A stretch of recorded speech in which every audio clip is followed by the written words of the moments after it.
Hello, everybody. Hello. Okay, so last week was fake out last time. This is actual last time. We were real this time. We're actually, this is actually the last episode this time. We've only got just a wee bit of the book left. There's pretty much, I think it's maybe 10 pages at most, probably 15. But we left off with Aza saying that, she was still at her beginning and she still had the opportunity to be anything, because she needed to be sure and be careful what she worshipped. And not necessarily in a religious sense, but what she made and paid dues to, what she made important to her life and paid attention to the most, and like the mantra she lived by. And if you're kind of lost about something that is a negative influence in your life and you are constantly giving into that and letting that rule everything else, that's basically what you're worshiping, not in a religious sense, but in a personal sense. Unfortunately. And so far we haven't gotten anybody who has entered the competition to do all the stuff. So nobody has gotten John Wick 3 Blu-ray DVD combo, and I might throw some video games up in there so we can pot a little bit. So I don't know, you guys. Maybe if you do your activities, you'll get maybe some Xbox One games. Maybe a couple cool books, and then the John Wick Blu-ray DVD combo. Don't pull off your jacket like that if you have a shoulder injury. Yeah. Sorry. I just had to explain the painful faces I was making as you're talking about Xbox games. I don't think anybody can see your face, though. I feel like someone could see the grimace. I mean, if you see the grimace in your mind when you're listening to our story, Sorry. Don't go to McDonald's. Just stay here and listen first, then you can go to McDonald's and see the grimace in real life. Well, no, you can't. You gotta go through the drive-thru, but... Yeah. Them's the breaks, kids!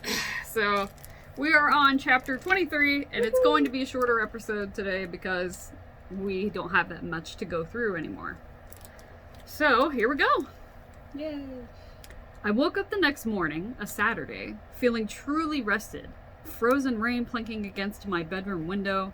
Indianapolis winters rarely feature the sort of beautiful snow that you can ski and sled in. Our usual winter precipitation is a conglomeration called wintry mix, involving ice pellets, frozen rain, and wind. It wasn't even that cold, maybe 35, but the wind was howling outside. I got up, dressed, ate some cereal, took a pill, and watched a bit of TV with Mom. I spent the morning procrastinating. I'd pull out my phone, start to text him, and then put it away. Then pull it out again. But no, not yet. It never seemed like the right time. But, of course, it never is the right time. I remember after my dad died, for a while it was both true and not true in my mind. For weeks, really. I could conjure him into being.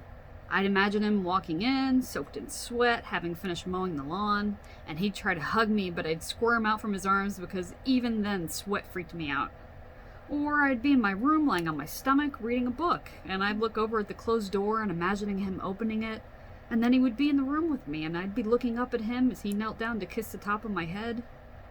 And then it began to become harder to summon him, to smell his smell, to feel him lifting me up. My father died suddenly, but also across the years. He was still dying, really, which meant, I guess, that he was still living, too. People always talk like there's a bright line between imagination and memory, but there isn't. At least, not for me. I remember what I've imagined, and I imagine what I remember. I finally texted Davis just after noon. "We need to talk. Can you come over to my house today?" He replied, "Nobody's here to look after Noah. Can you come over here?" "I need to talk to you alone," I wrote. I wanted Davis to have the choice whether or not to tell his brother. "I can be there at 5:30. Thanks. See you then."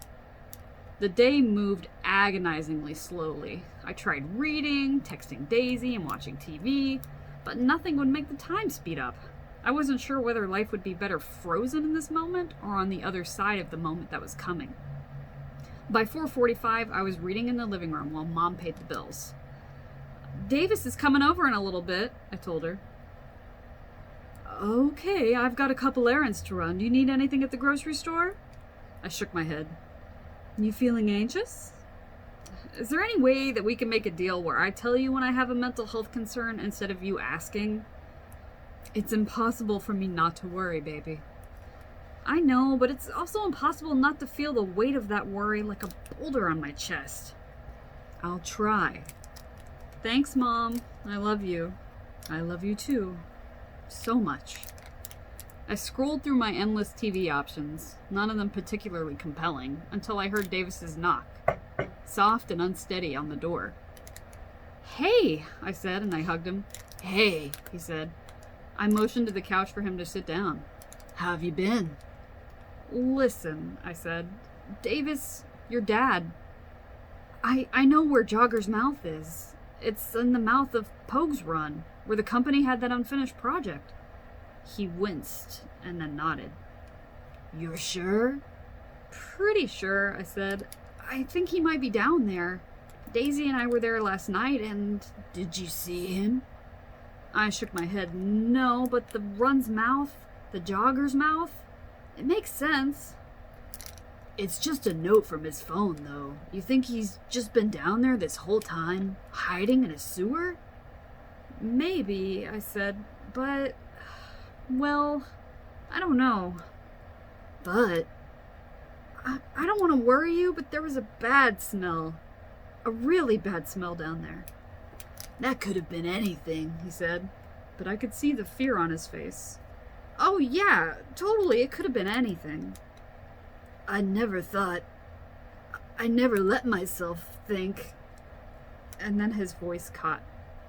The cry that finally came out of him felt like the sky ripping open. He sort of fell into me and I held him on the couch, felt his ribcage heave. It wasn't only Noah who missed his father. "Oh, God, he's dead, isn't he?" "You don't know that," I said, but he kinda did. There was a reason there had been no trail and no communication. He'd been gone all along. He lay down and I lay down with him, the two of us barely fitting on the musty couch. He kept saying, "What do I do? What do I do?" His head on my shoulder. I wondered whether it was a mistake to tell him. "What do I do?" He asked it again and again, pleading. "You keep going," I told him. You've got 7 years. No matter what actually happened, he'll be legally alive for 7 years, and you'll have the house and everything. That's a long time to build a new life, Davis. 7 years ago, you and I hadn't met, you know?" "We've got nobody now," he mumbled. I wish I could tell him that he had me, that he could count on me, but he couldn't. "You have your brother," I said. That made him split open again, and we cuddled together for a long time, until Mom came home with the groceries. Davis and I both jumped to a seating position, even though we hadn't been doing anything. "Sorry to interrupt," Mom said.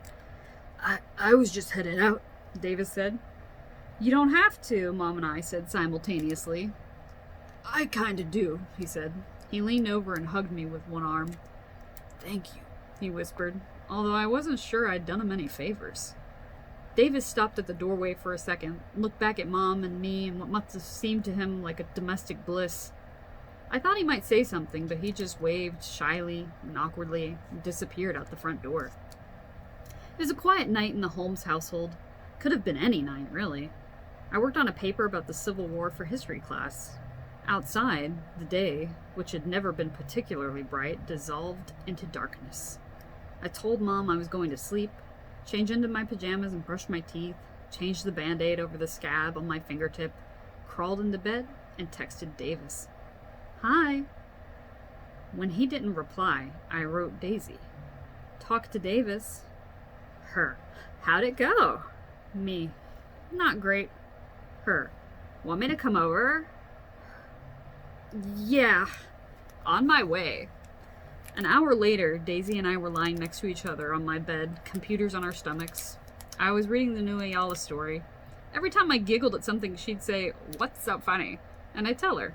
After I finished it, we just lay there in bed together, staring up at the ceiling. Well, Daisy said after a while, it all worked out in the end. How's that?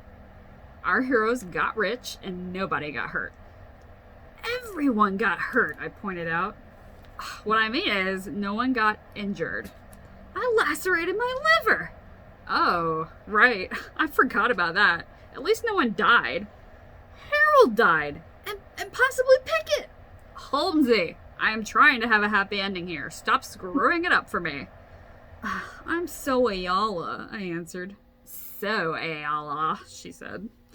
The problem with happy endings, I said, is that they're not either really not... is that they're either not really happy or not really endings, you know? In real life, some things get better and some things get worse, and then eventually you die. Daisy laughed. As always, Asa, and then eventually you die. Holmes is here to remind you of how the story really ends, with the extinction of our species. I laughed. Well, that is the only real ending, though.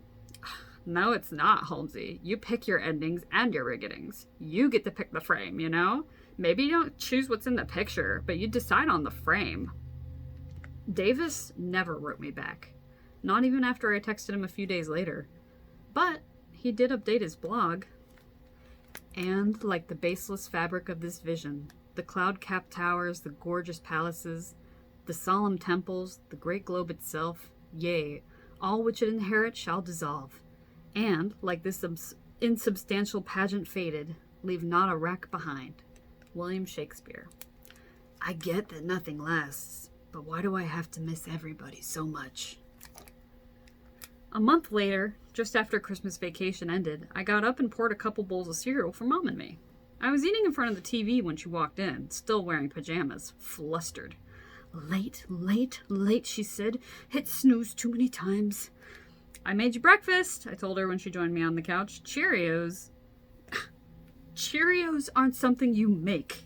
I laughed as she took a few bites and then ran off to get dressed. Always a flurry of movement, my mother. When I turned back to the TV, a red breaking news band was scrolling across the bottom of the screen. I saw a reporter standing in front of the gates of the Pickett compound. I fumbled for the remote and unmuted the TV.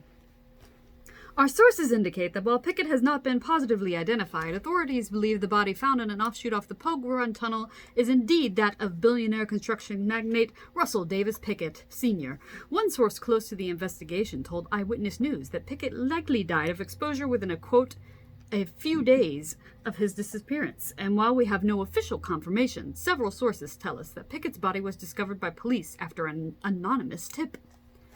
I texted Davis immediately. Just saw the news. I'm so sorry, Davis.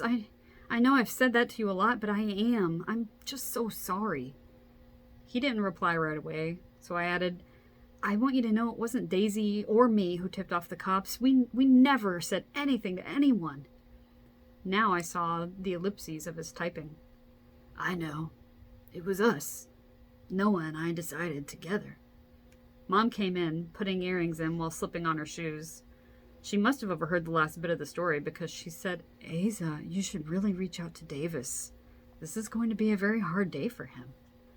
I was just texting him, I said. They were the ones who told the cops where to look.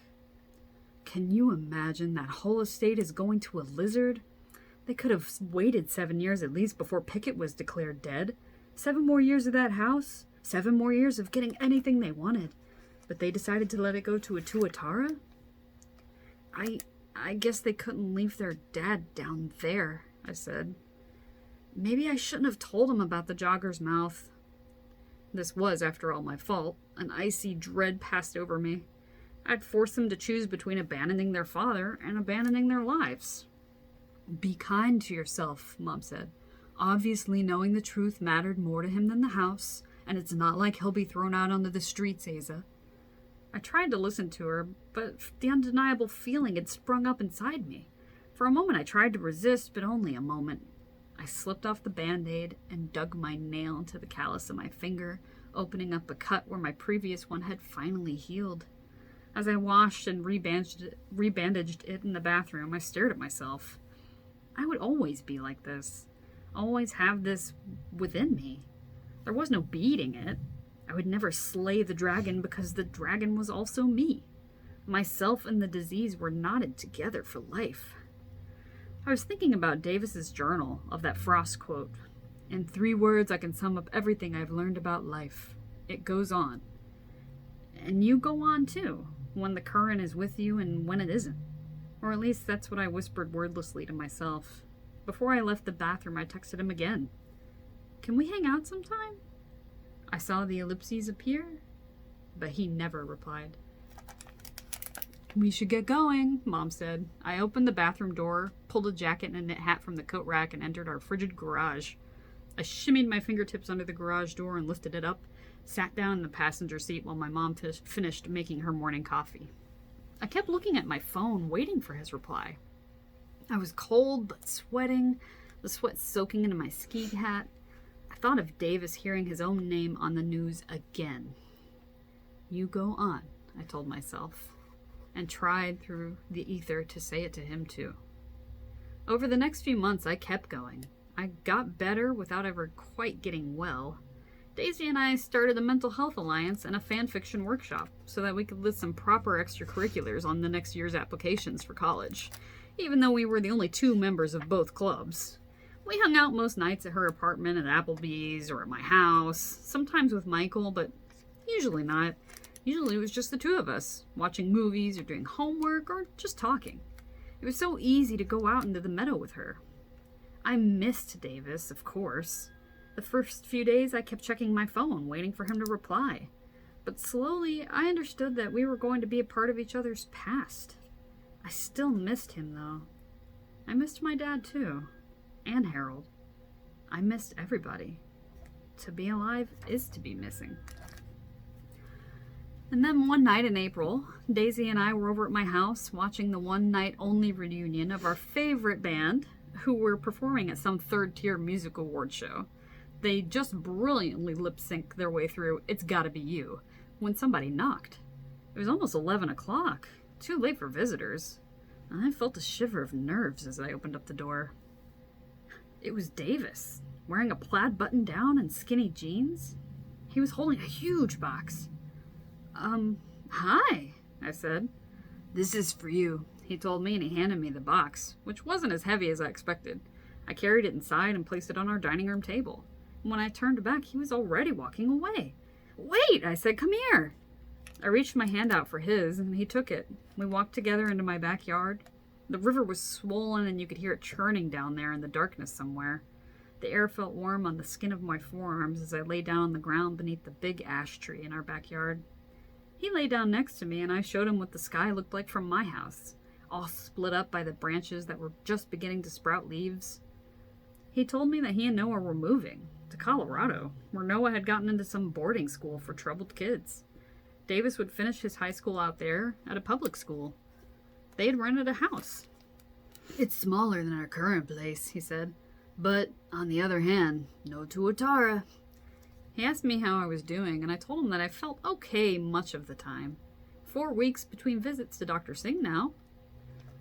So, when are you leaving? I asked him. Tomorrow, he said, and that killed the conversation for a while. Okay, so, I said at last, what am I looking at? He laughed a little. Well, you've got Jupiter up there, of course, very bright tonight, and there's Arcturus. He squirmed a bit to turn around and pointed to another part of the sky. There's the Big Dipper, and if you follow the line of those 2 stars right there, that's Polaris, the North Star. Why did you tell the cops to look down there? I asked. It was eating Noah up, not knowing. I guess I realized I had to be a big brother, you know? That's my full-time occupation now. That's who I am. And he needed to know why his father wasn't in touch with him more than he needed all the money. So that's what we did. I reached down and squeezed his hand. You're a good brother. He nodded. I could see in the gray light that he was crying a little. Thanks, he said. I kind of just want to stay here in this particular instant for a very long time. Yeah, I said. We settled into a silence, and I felt the sky's bigness above me, the unimaginable vastness of it all, looking at Polaris and realizing the light I was seeing was 425 years old, and then looking at Jupiter, less than a light hour away from us. In the moonless darkness, we were just witnesses to light, and I felt a sliver of what it must have driven Davis to astronomy. There was a kind of relief in having your own smallness laid bare before you, and I realized something. Davis must have already known. Spirals grow infinitely small the further you follow them inward, but they also grow infinitely large the farther you follow them out. And I knew I would remember that feeling underneath that split up sky, back before the machinery of fate ground us into one thing or another, back when we could still be everything. I thought, lying there, that I must love him for the rest of my life. We did love each other. Maybe we never said it, and maybe love was never something we were in, but it was something I felt. I loved him. And I thought, maybe I will never see him again, and I'll be stuck missing him. And isn't that so terrible? But it turns out to not be terrible, because I know the secret that the me lying beneath the sky could not imagine. I know that the girl would go on, that she would grow up, have children and love them, that despite loving them, she would get too sick to care for them, be hospitalized, get better, and then be sick again. I know a shrink would say, "Write it down, how you got here." So you would, and in writing it down, you do realize love is not a tragedy or a failure, but a gift. You remember that your first love, because they show you, prove to you, that you can love and be loved. And that nothing in this world is deserved except for love. That love is both how you become a person and why. But underneath those skies, your hand, no, my hand, no, our hand, in his, you don't know yet. You don't know that the spiral painting is in that box on your dining room table with a post-it note stuck to the back of the frame. Stole this from a lizard for you. D. You don't know yet how that painting will follow you from one apartment to another, and then eventually to a house, or how decades later you'll be so proud that Daisy continues to be your best friend, that growing into different lives only makes you more fiercely loyal to each other. You don't know that you're going to go to college, find a job, make a life, see it unbuilt and rebuilt. I, a singular proper noun, would go on, if always in a conditional tense. But you don't know any of that yet. We squeeze his hand. He squeezes it back. You stare up at the same sky together, and after a while he says, "I have to go." And you say, "Goodbye." And he says, "Goodbye, Asa." And no one ever says goodbye unless they want to see you again. The end. Wow. No. He does good endings. So it seemed like at the end it was a kind of a look back from when she grew up, looking back onto her adolescence, being a teenager and everything, and what happened and yada yada yada. That she's kept that painting her whole life, that spiral painting by that surfer. Yeah. Which is interesting. Which is really cool because, you know, you do get, in your adult life, you do have tokens from people that cared about you and gave you something. You know, it's something that means something to you sentimentally. It does not necessarily the item itself, it's the emotion that the person who brought that item into your life elicits from you. So the feeling of when you got it. Yeah, the feeling of when you got it or what it represents, and it's just that is a thing that happens, and you are usually like irrationally upset when that thing breaks, not because you care about the thing, but you care about that feeling and that person. Yeah. There's something like that still at home. Mm-hmm. First gift I ever got, not from a family member, that wasn't for a birthday or a holiday. Mm. And it was because I'd been seen in the hospital by a friend, and they thought I was in the hospital for 3 weeks when I was home. So they came over freaking out. Mm. But I'm just like, this is nice. Someone gave me an unprovoked gift. Yeah.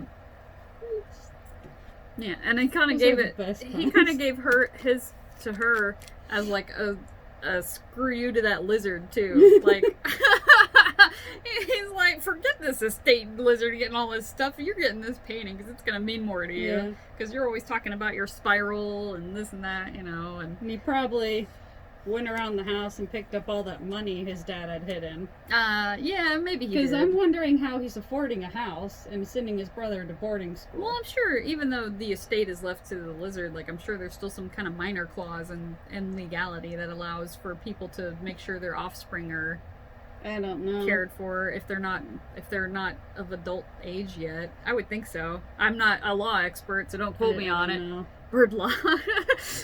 But I'm just sitting here like, well, if a normal person's dad dies, they're kind of crap out of luck if they don't have any family. yeah, well, yeah, and I mean there's still programs and stuff in place for all that, but Boarding school. yeah, he's going to a boarding How school are and you everything. affording that? I mean, in some places they're not a charging school either. Some True. places, when they're for troubled youth, are not not for profit organizations.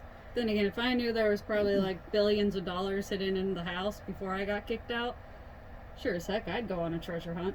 I'm sure, yeah. I'm sure they did squirrel away some of that money for their futures, because why wouldn't you? At least pay for the down payment on the house.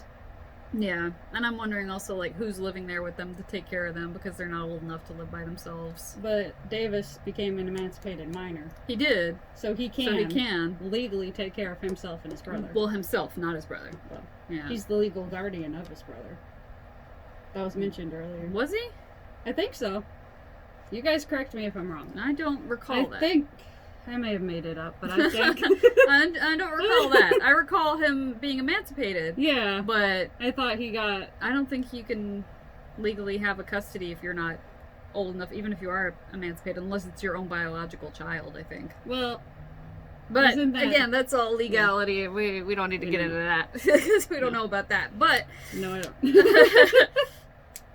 But yeah, I thought it was interesting that, you know, at the end we find out that Asa has grown up and she still suffers, even though she has kids of her own and everything now. She still suffers from Yeah. her OCD to the point of where she'll, you know, go in phases. Oh, I'm having a bad time. I'm back on a stable time. I'm having a bad Especially time. with and- pregnancy hormones, it must have been. Oh yeah, I'm sure it was.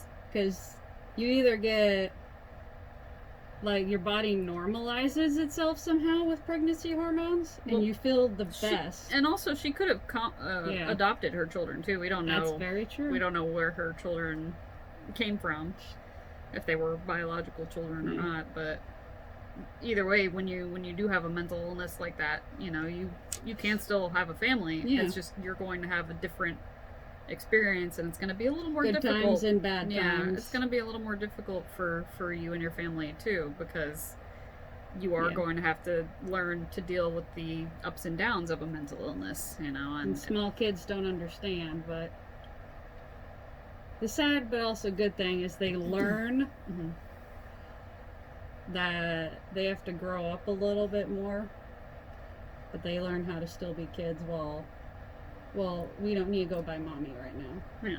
Well, and too, that's important to know that, you know, even though she's still struggling with it, she's still having a normal life. Yeah. And even though she's still struggling, her family's having a normal life. And, you know, it is an up and down thing, but she's managing it and she's taking care of it.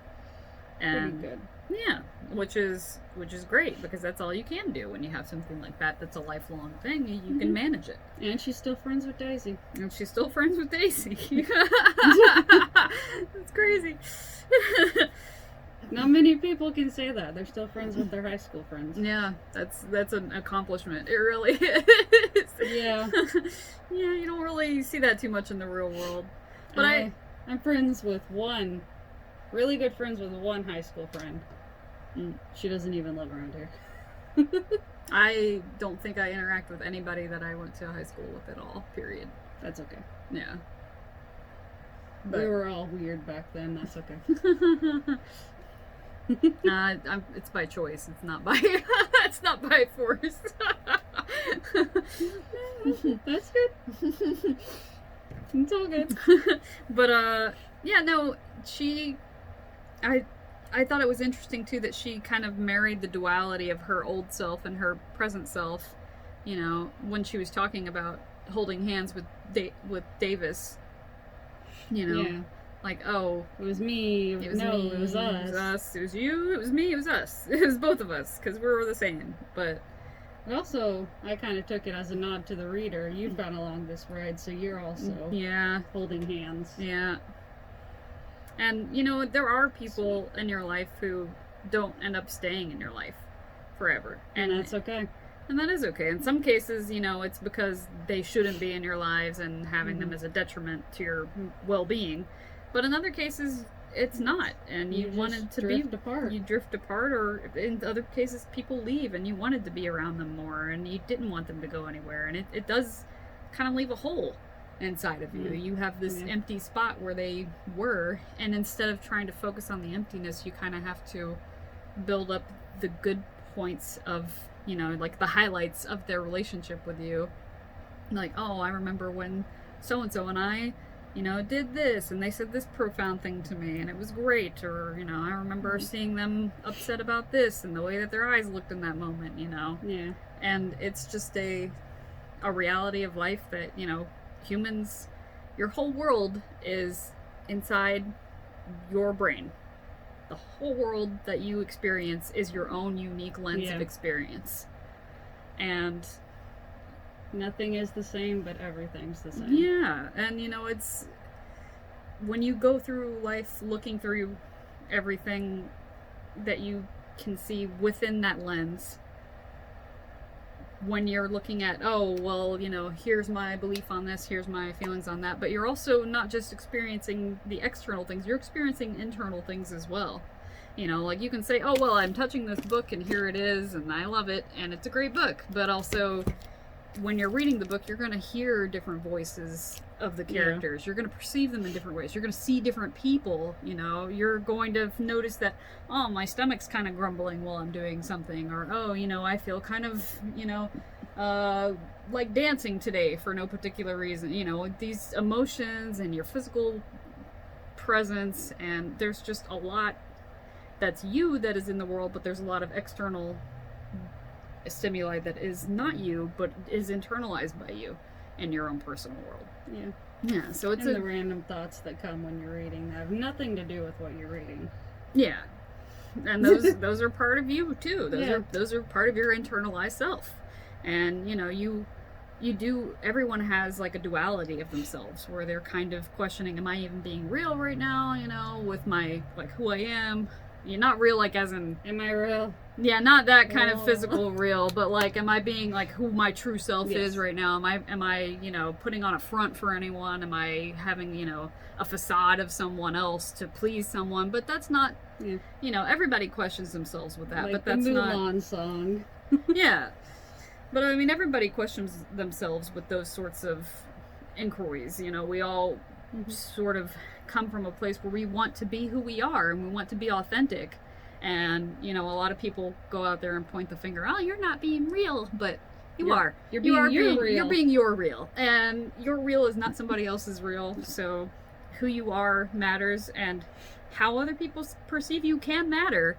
But the best thing to do is to go with kindness and go with empathy. And if somebody doesn't, that's their own issue, and you don't have to deal with them. you can walk away from that. Be your own person. Be your own person. Exactly. Which is hard to do sometimes. It's hard to accept yourself a lot, and I feel like that's what a lot of this book was about. Was about accepting who you are and kind of coming to terms with who you are and not avoiding it, not avoiding your bad side either. You know, kind of treating your bad side tenderly and showing it how to grow into a better existence, you know, like with Davis, acknowledge it and grow. And you know, with Davis, his was, oh, you know what, people just like us for our money, and my dad's a piece of shit kind of thing. His words, sorry. This is quoting directly from the book. He said that about his father.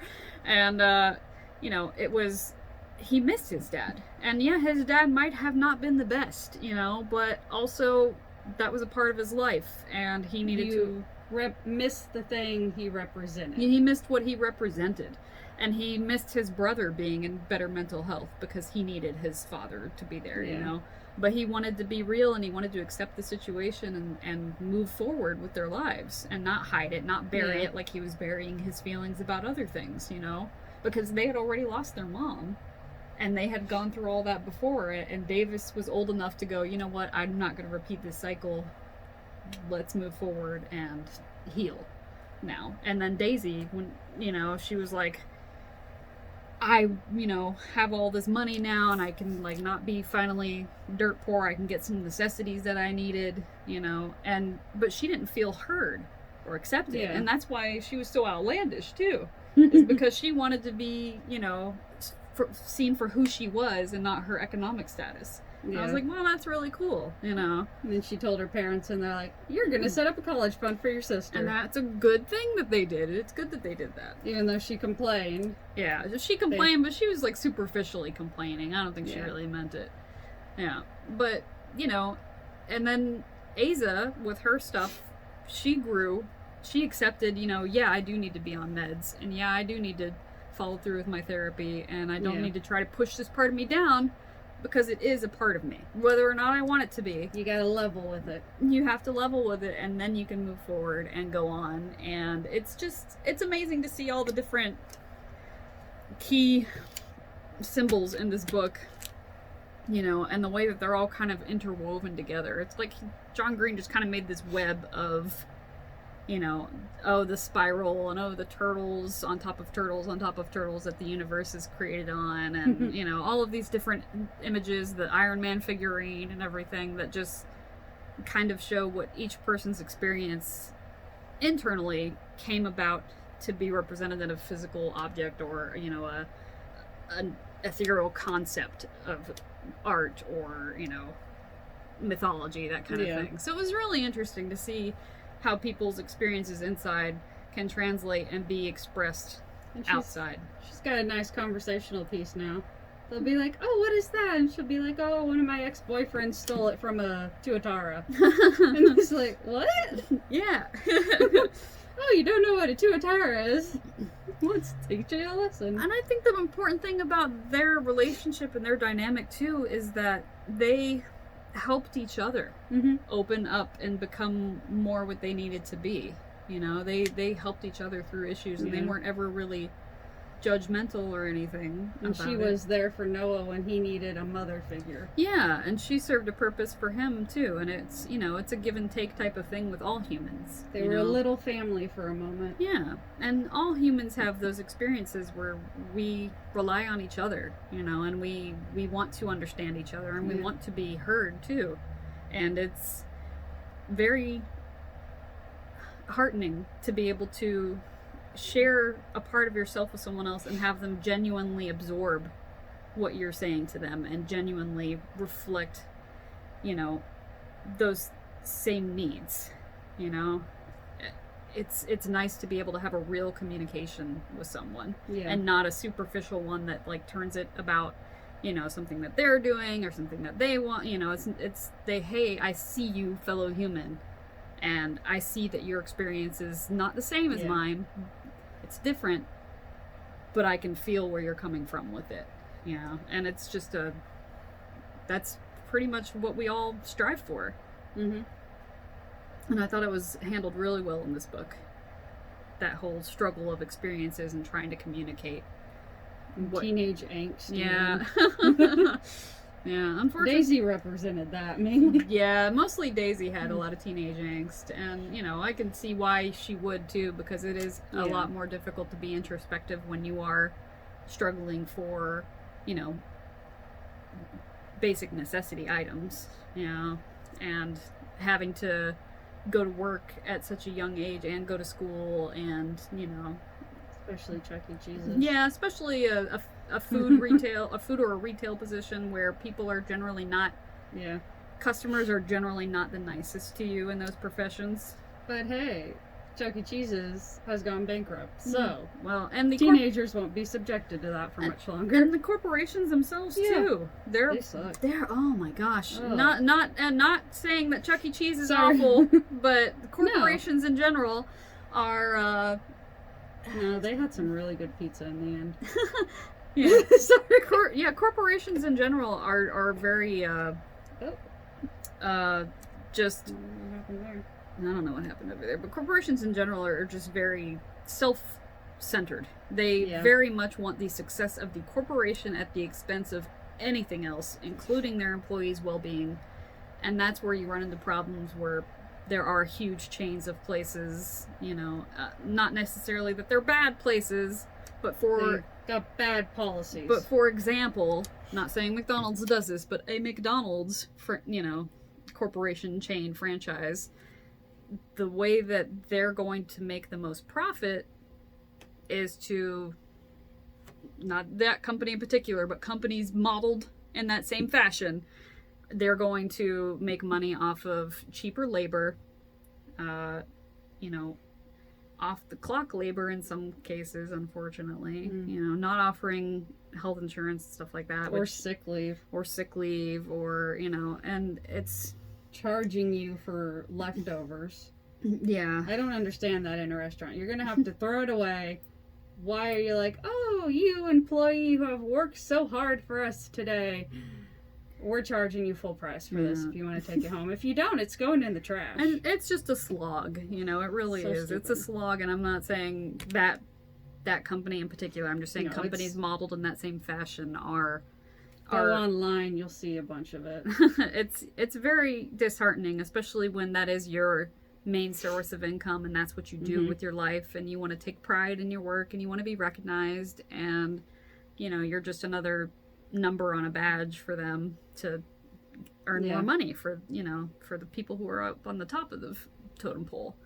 And it just, I could see why Daisy would be that way, why she would be kind of cynical and kind of like, I wonder where she ended up. I don't know. They didn't say. So They didn't really say much she was interested in either. yeah. Well, she liked Michael's art, but she didn't make the art. No. Like Uh, Michael could be a world-known artist Yeah. now. We don't know what happened to She him. liked money, but only because she didn't have money, and you like, Even when you have money, you might be like, I don't have enough money. So Yeah. that's not something to pursue people.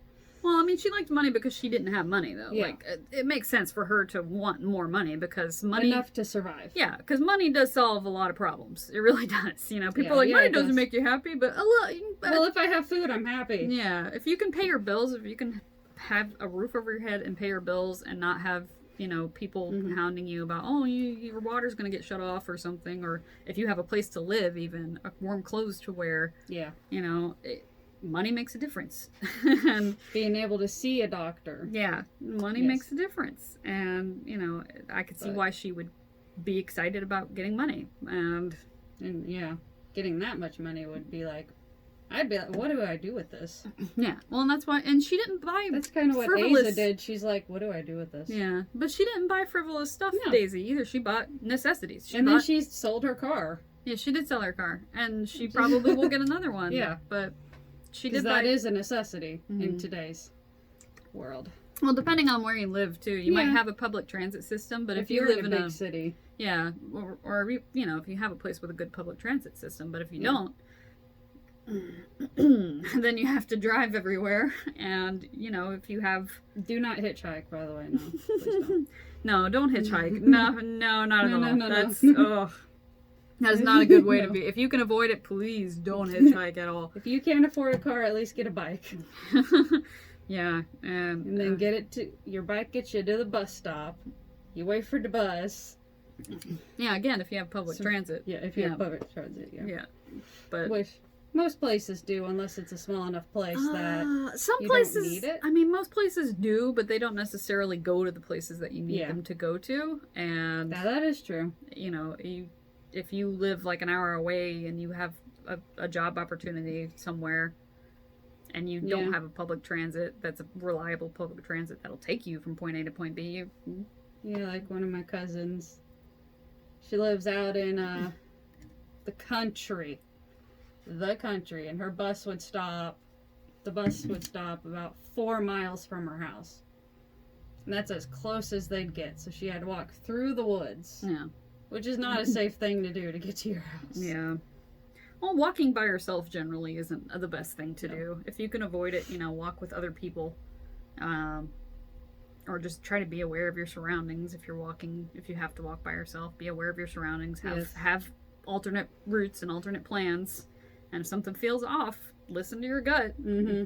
It's important. Yeah. Super important.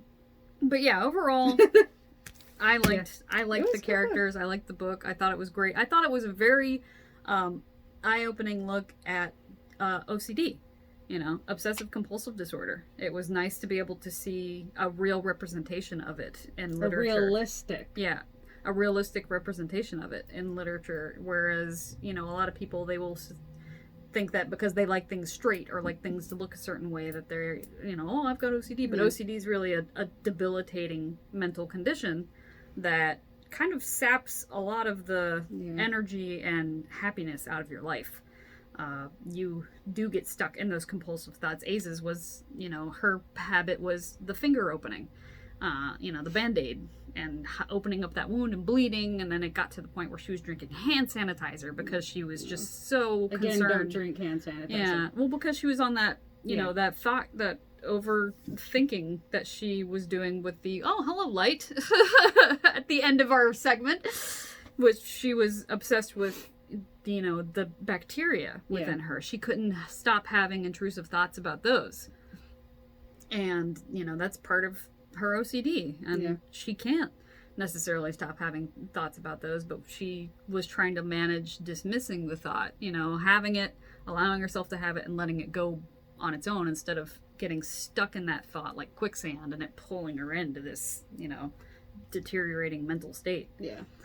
Yeah, and it was nice to see it, represented, because oftentimes, people are miseducated about what mental disorders are really like when you have been diagnosed with them properly and have like a real backup for it. It's a lot of people in our culture, they'll claim, oh, well, I have this or I have that because they hear so much about it, but really, they're getting misinformation about it and they're erroneously claiming they have something when they're like, oh, I have anxiety, but really you're just anxious. Sometimes everybody is. It's a normal emotion to be anxious. Sometimes it's not abnormal to have a bad feeling. Yeah. And then there's also different levels of mental conditions. There are. Yeah. Because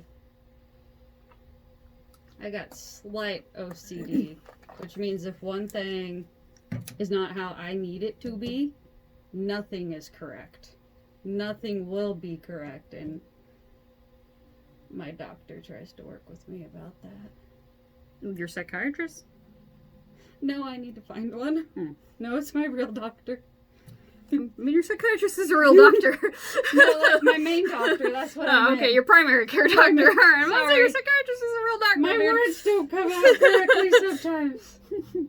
Yeah, he's like, you need to just let it go. And I'm like, no, if the money's not folded a certain way, or if my Uno cards aren't handed to me a certain way, it all goes downhill from there. Yeah, that's anal retentive, I thought, though. That's not really obsessive compulsive. He calls it OCD. Yeah, he's mistaken. He's not okay. a psychiatrist. He's not. Very true. That's what I need to find. Yeah, you gotta see her. And then I overthink everything about that. Yeah, and I mean, that can be a hard step to take, too. That is a hard step to take, because you do want to find a psychiatrist who is right for you, a right fit for you. Because it does, there's not a one-size-fit-all. There's not. They're humans, too. They're regular people just like we are. Just like your primary doctor. Yeah, and if you find somebody that you're comfortable with, it makes a world of difference, and it's somebody who's open to you and listens to you and, guides you in the right ways and everything. And it is, unfortunately, too, it is something that people give up on quickly because it's an uncomfortable experience going to a psychiatrist for the first time. When you're sitting in their office, you're sitting across from this table with another person and it looks very professional and you're just kind of like, okay, I'm here because there's something wrong with me and they don't know me and I don't know them and there's a stranger and they're in this kind of power move where they're a little bit, behind their clean desk and their pristine office and everything, and it is an intimidating experience, and you think, oh my gosh, I don't know you and I'm about to try to spill my guts to this stranger and they're going to think I'm nuts, and what if they put me away? And let me tell you, if you have to go into a mental institution, it is not a bad experience. It's different, but it is not a scary thing. It's something that's going to help you ultimately. And Yeah. you know, when you first think that, you start scrambling.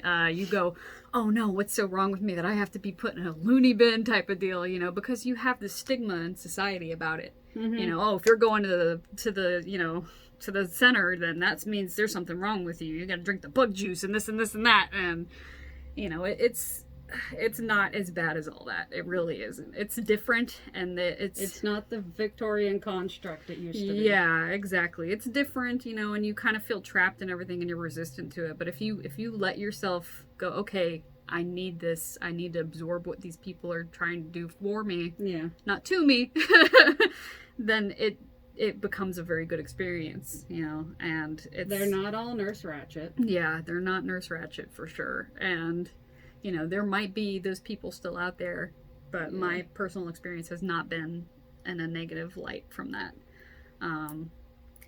And, you know, once you get the help that you need and you get on your therapies or your meds or a combination of those things, you know, you're still not magically cured.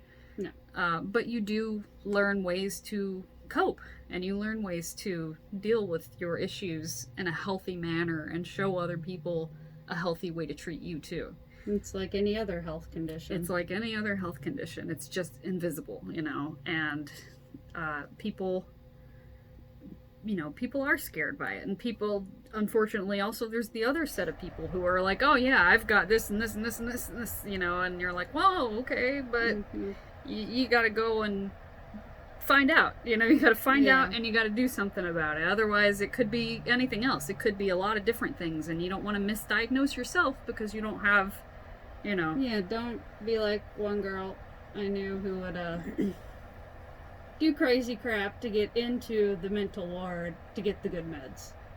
She would do that. Wow. Oh yeah. That's, yeah. I had to break off that friendship. Yeah. I couldn't. Good call there. I couldn't mentally take another Yeah, no, that's one of those hits. that's ridiculous, because those are there to be utilized for people who actually need it. Yeah. Uh, She also abused our friendship, so Yeah. that's- I that's a different thing. yeah, and I had somebody who was like always talking about, oh well, you know, I have anxiety, and when they went to the psychiatrist finally, they had a bipolar disorder. Ooh. And they didn't know that it was bipolar disorder. They just thought it was anxiety. And, you know, you don't ever want to diagnose yourself. You just want to go, okay, I'm having these problems specifically. Here's what's going on, and I feel this way, and when this happens, I feel this, you know, and then you tell them, and they can let you know, oh, yeah, you know, and they'll ask you questions and stuff and lead you into whatever it is that they're thinking that you might be suffering from. And it definitely helps when you figure it out, because I didn't know that I had PTSD. I didn't know. You know, I thought, I had no idea that I had PTSD until I went to a doctor who gave me a questionnaire and said, hey, you need to go see a psychiatrist. And I said, oh, okay. And I went and saw a psychiatrist. And they said, yeah, you've got CPTSD, which is complex PTSD syndrome. And yeah, it was very eye-opening for me, because I didn't know that I had that wrong with me. I thought, you know, oh, I'm just, you know, everybody goes through what I go through. And that's not the case. So it makes a difference having a correct diagnosis, and they teach you ways to handle things. Just like Aza's diagnosis was already there, but she wasn't doing her regimen. She wasn't taking her meds. She wasn't doing her therapy guidelines. Until she hit rock bottom. Until literally. she hit rock bottom. And sometimes, you know, when you are on that mental health roller coaster, it is a roller coaster. You get where you're like, I'm doing great. Oh my God. And then, you know what? You don't give up though and think, oh, I'm on the bottom forever. You gotta go, okay, I'm going back up this roller coaster again. And you hope that it stays steady, you know, or even just steady here. But sometimes it does droop, and sometimes it goes way up, and it's something that you have to learn how to internalize and handle in a way that's going to be best for your life, because you never get rid of it. It's just something you deal with differently. Yeah.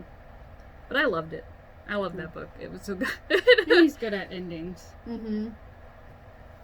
He's good at characters, I feel like. His characters are just It's not like whap.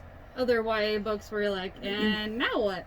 Yeah. And that's the only book that author ever writes. Yeah. Ugh. Or even then, it's not like those YA books that you read where you could give two left feet about the characters at all. You're just like, whatever, who are you even? You are a blank slate, and I don't know you, and you have no I've motives read or your purpose. story before. Yeah, I've read this already, and you could be replaced by Yeah. anyone, and it wouldn't matter. It wouldn't matter to the story. But when you have a good Yeah. character build, you're like, ooh, I like those characters. I'm Yeah. gonna take a bite. Ow. Yeah, so I like his characterization of people. Like he definitely has purpose behind them, and that's what drives his stories is more their interactions rather than anything external happening, which I think is cool. Yeah. Yeah. All right. So we're done with this one, and then guys, join our Discord. Please. Join our Discord because there we're voting on what book we're going to read next. We're voting on what video games we're going to buy. We're voting on what video games we're going to play together on the Discord. So please join us. There is a link on our Facebook account. There is a link in our Twitter. If there's not, I'll put one on there. I think there is, or should be. Yeah, there's a link on our Twitter. You were working hard on that the other day. Yeah, so there's links all over the place for it. It's a very simple thing. You just go and you download Discord, and you don't even have to download the app. You can just go in the browser Yeah. discord.com and just log in. There's an invite code. You just enter the invite code we have on our Facebook page or Twitter, and bam, you're a part You're of in. us. You're in. You're in the group. Woo! Library locals. Yay. Yeah, LLs. So yeah, thank you for joining us today, and let Yep. us know, and hopefully somebody does all of the activities so they can get the prize. Or we keep adding prizes. Or we keep adding prizes We'll until just keep somebody does adding. it. Like 3 years from now, somebody's gonna get a huge pile of prizes. It's gonna be like Just- full of video games and all kinds of stuff. See this So- giant box It's that gonna be a arrives at huge their box. door. Hey, you're the only person who did these activities. Wowee! So Yay. thank you so much for joining us through this book. We loved it. We love you guys. Yeah, look, one sec, if I could bring this arm up. Yeah. We love you guys. Woo!